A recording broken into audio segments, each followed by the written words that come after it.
Hello ladies and gents, welcome back to a scrapping short.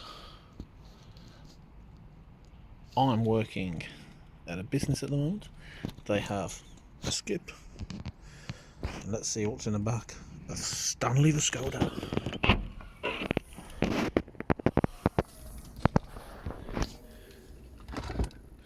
A lamp with a lovely wire, a big extension lead, lots of lovely copper,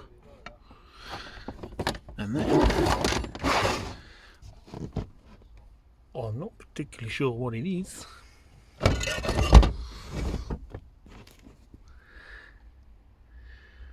there's this. It says Honda on it.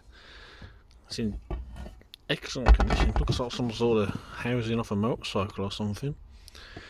That ain't going to be scrapped. That's going to be sold. Does anyone know what it is? Because I sure as hell don't. But there we go. A little scrapping short. A couple of little finds while I'm out painting. Every little helps. See you later.